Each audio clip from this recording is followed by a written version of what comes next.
Is the Russian-Ukraine war a threat to the existence of the European Union, or does it contribute to its strengthening and stability? What do you think?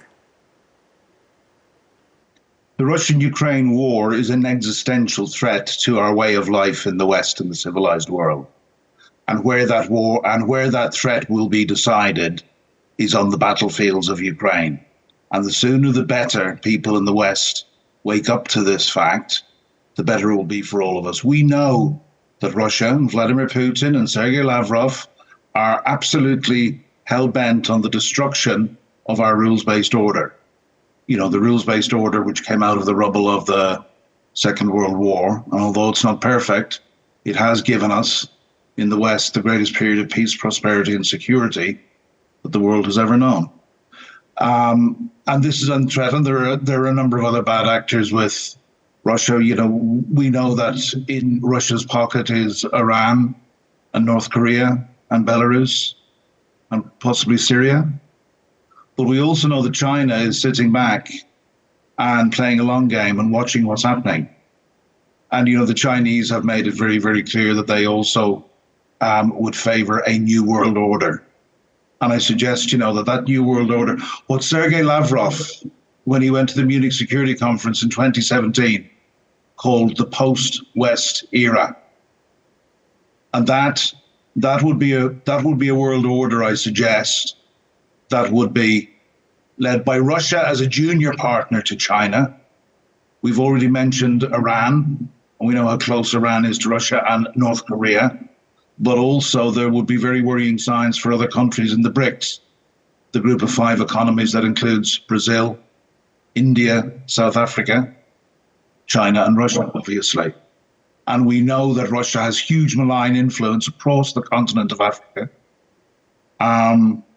So I hope that answers your question. Yes, absolutely. And today we are talking about the topic of the prospects for Ukrainians' membership in the European Union.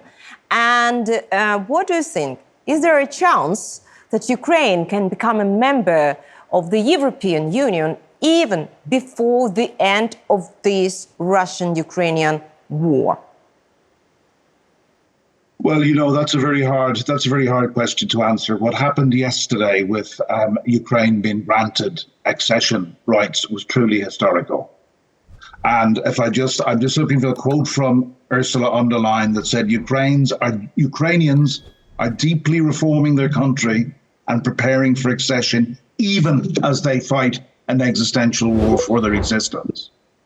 So, you know, nobody can tell us how long accession to the European Union takes once those negotiations begin. It tends to be different for each country. It could be, you know, how long is a piece of string? But the fact that Ukraine has achieved the right to enter into these negotiations so quickly says something I think very, very significant. If I could I say, I think there's 3 things that are really significant about what happened yesterday. And one is, it's about moving away from Russia. Shortly after I went to Kyiv to work in the Ministry of Foreign Affairs, a senior diplomat who's now a very good friend of mine said to me, he said, Cormac, what you have to understand, it's not just that we want the wealth and the higher living standards that the European Union entails. It's what we want to get away from. And this was a man who had grown up in the dying days of the Soviet Union, and his father had served in the Soviet army and so forth. And that really struck me. That was something that really struck in my mind. And, you know, yesterday was a massive blow for Vladimir Putin. And it's worth reminding people of history. Where did this war start? This war started in Vilnius in 2013 when the corrupt pro-Kremlin dictator refused to sign an EU association agreement and decided to sign a closer alignment with Russia instead. And that, as we all know, was followed by a student protest. At the time, less than 50% of Ukrainian people, the end of 2013, would have supported membership to the European Union. And the students protested. And after about a week, the Berkut came out and they beat the students mercilessly. And something that so many people told me in Ukraine is, you do not touch our children.